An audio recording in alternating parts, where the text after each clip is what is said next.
नमस्कार विद्यार्थी मित्रांनो, आपलं स्वागत आहे माझ्या YouTube channel Santosh Kumar under यामध्ये. या चॅनलला सबस्क्राईब, लाईक आणि शेअर करा. विद्यार्थी मित्रांनो नमस्कार. 12वी राज्यशास्त्र प्रकरण 4 समकालीन भारत, शांतता, स्थैर्य आणि राष्ट्रीय एकात्मतेसमोरील आव्हाने. लोकशाही समाजरचनेमध्ये वैचारिक विविधता असते. ही विविधता सामाजिक, आर्थिक, राजकीय आणि सांस्कृतिक वैविध्यामुळे येते. भारतातील स्थिती जात, धर्म, गरिबी, निरक्षरता, लोकसंख्येचा दबाव, भाषिक आणि वांशिक विविधता यामुळे अधिकाधिक गुंतागुंतीची झाली आहे. शेतकरी असंतोष, कामगार आणि विद्यार्थी आंदोलने, जातीय दंगली आणि जाती हिंसाचार यामुळे उद्भवलेला विक्षोभ भारताने अनेकदा अनुभवलेला आहे. विद्यार्थी मित्रांनो, प्रकरण 4 समकालीन भारत, शांतता, स्थैर्य आणि राष्ट्रीय एकात्मतेसमोरील आव्हाने यामधील महत्त्वाच्या संकल्पना. यामध्ये पहिली संकल्पना राष्ट्र, राष्ट्रवाद, स्वयंनिर्णय, राज्य आणि 5वी संकल्पना राष्ट्रीय एकात्मता. यामधील आपण पहिल्या भागामध्ये पहिली संकल्पना याविषयी चर्चा केली होती, राष्ट्र. दुसरी संकल्पना राष्ट्रवाद आणि तिसरी संकल्पना स्वयंनिर्णय.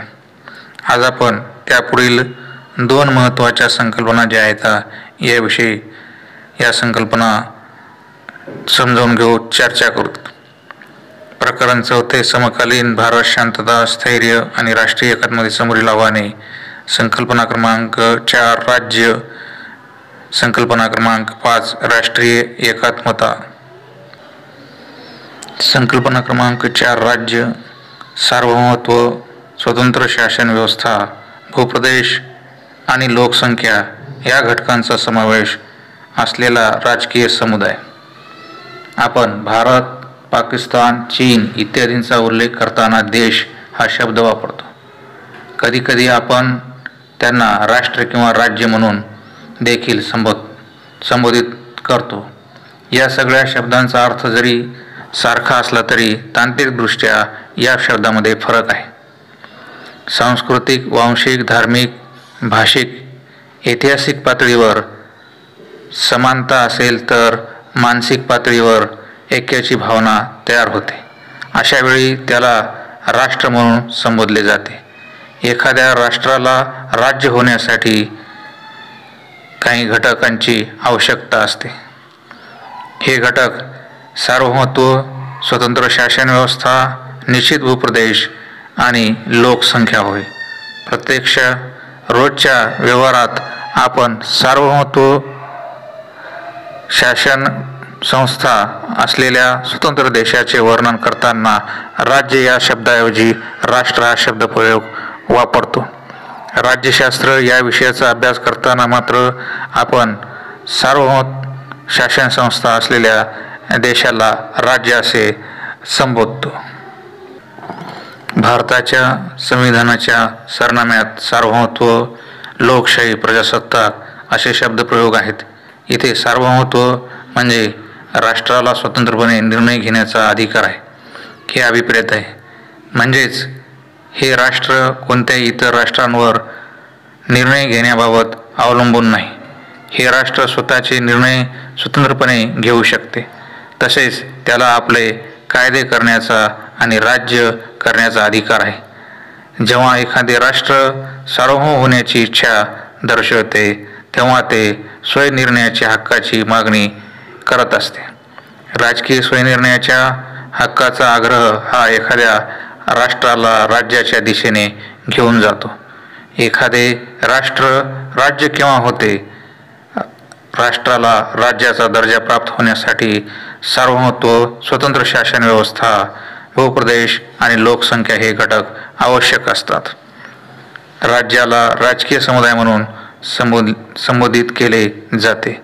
राज्याचे अस्तित्व आपल्याला सातत्याने जाणवत असते. शिक्षण, समाज कल्याण, संरक्षण, कायदा आणि सुव्यवस्था यासारखी कार्य राज्य करीत असते. त्याचबरोबर जन्ममृत्यूची नोंदणी, पॅन कार्ड किंवा आधार कार्ड मिळविणे, लग्नाची नोंदणी यासारखी वैयक्तिक कार्य देखील राज्यामार्फत केली जातात.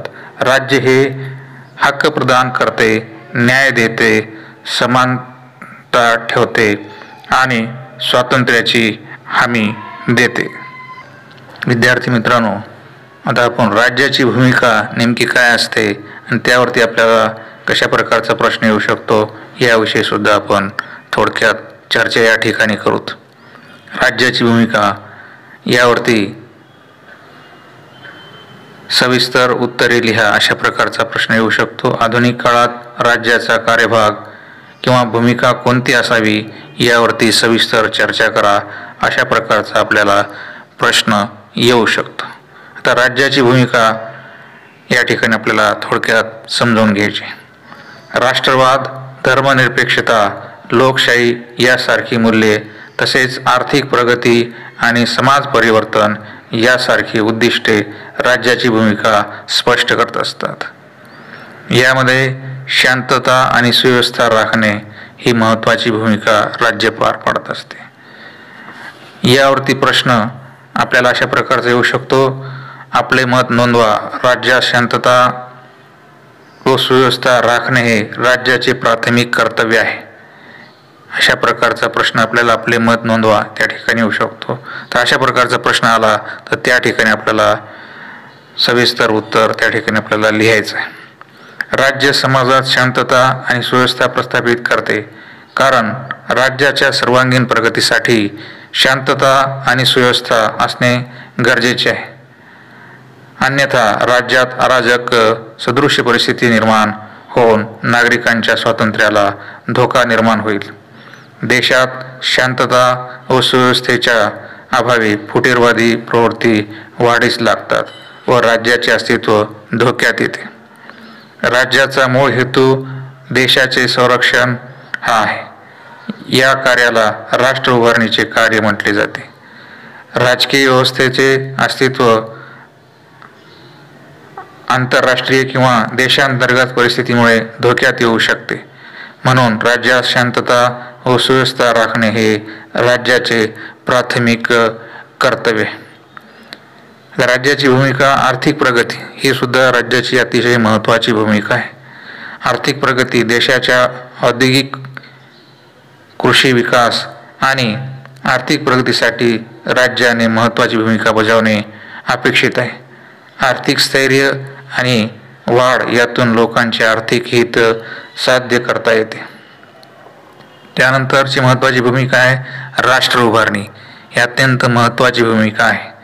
राष्ट्र उभारणी समाजातील विविधतेमुळे राज्याचे विघटन होणार नाही याची काळजी राज्य घेत असते, कारण राष्ट्रीय एकात्मतेच्या संकल्पनेचा राष्ट्र उभारणीशी जवळचा संबंध येतो.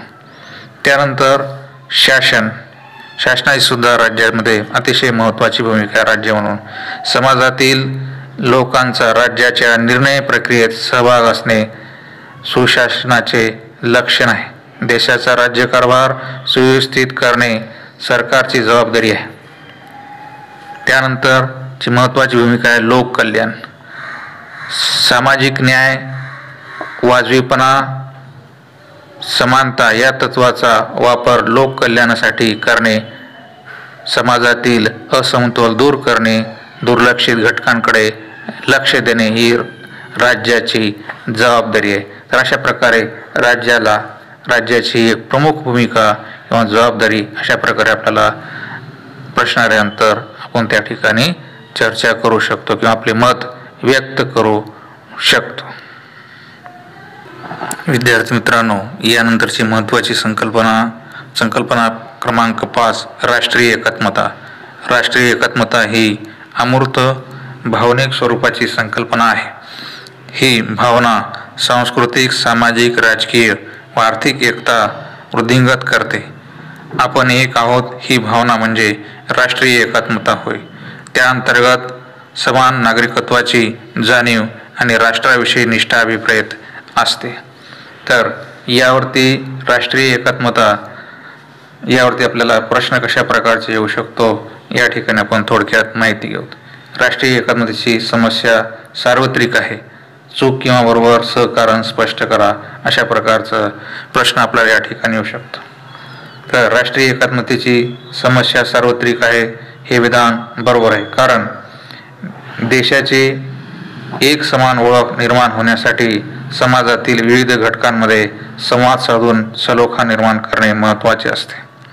ही विविधता सामाजिक, सांस्कृतिक, प्रादेशिक, धार्मिक, भाषिक व आर्थिक स्वरूपाची असू शकते.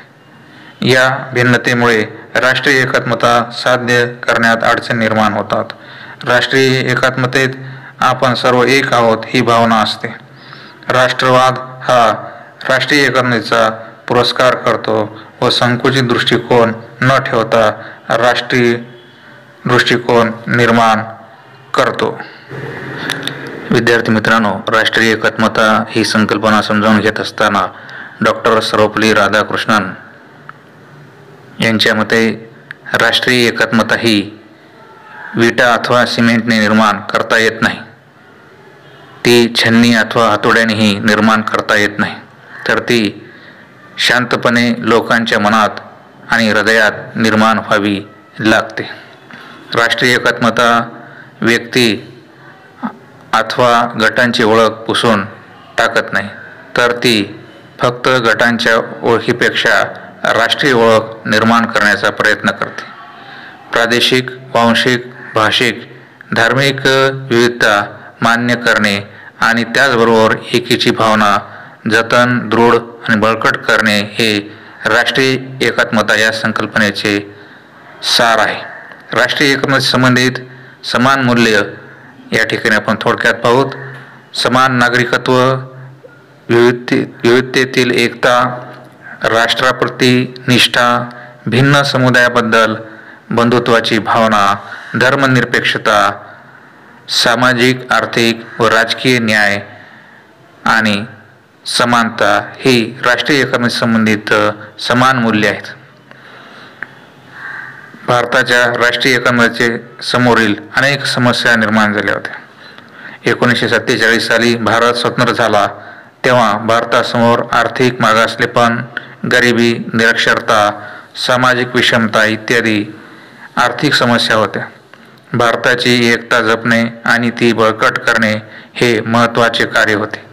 भारतीयांमध्ये एकता आपोआप निर्माण होणार नव्हती, तर भारतातील प्रादेशिक, वांशिक आणि भाषिक विविधता मान्य करून एकता वाढविण्यासाठी प्रयत्न करावे लागणार होते. संरचनात्मक अखंडत्व आणण्यासाठी संबोधात्मक प्रयत्न करावे लागले. राष्ट्रीय एकात्मता आणि प्रादेशिक अस्मिता यातील समतोल गाठण्यासाठी संरचनात्मक परिणाम त्या ठिकाणी घेण्यात, सार्वत्रिक प्रौढ मताधिकार देण्यात आला. प्रबळ केंद्र सरकार असलेली संघराज्य व्यवस्था निर्माण करण्यात आली. प्रादेशिक भाषांना अधिकृत भाषांची मान्यता व राज्याची भाषावार पुनर्रचना करण्यात आली. अखिल भारतीय प्रशासकीय सेवांची निर्मिती करण्यात आली. सन 1961 मध्ये राष्ट्रीय एकात्मता परिषदेची स्थापना करण्यात आली. राष्ट्रीय एकात्मता परिषद 1962 राष्ट्रीय एकात्मतेशी निगडित सर्व विषयांचा आढावा घेण्यासाठी या परिषदेची स्थापना करण्यात आली. 1962 मध्ये त्याची पहिली सभा घेतली गेली. राष्ट्रीय एकात्मता परिषदेची उद्दिष्टे समान नागरिकत्व, विविधतेत एकता, धार्मिक स्वातंत्र्य, धर्मनिरपेक्षता, समानता, सामाजिक, आर्थिक आणि राजकीय न्याय, बंधुत्व ही आपल्या देशाची बलस्थाने आहेत. राष्ट्रीय एकात्मता परिषद या सर्व मूल्यांवर दृढ विश्वास ठेवून ती मूल्य साध्य करण्यासाठी प्रयत्न करते. याचा काय परिणाम झालेला आहे? मानसिक परिणाम. भारत हा असा भौगोलिक आणि आर्थिक प्रदेश आहे की जेथे विविधतेमध्ये एक समान संस्कृती आहे आणि ही समान संस्कृती सर्व लोकांना एकत्र बांधून ठेवते. भारतीय लोकांना राजकीय, आणि भावनिकदृष्ट्या एकत्र आणून एक राष्ट्र निर्माण करून त्यांच्यामध्ये राजकीय ओळख व राष्ट्रनिष्ठा निर्माण करण्याचे महत्त्वाचे काम स्वातंत्र्य चळवळीने केले आहे.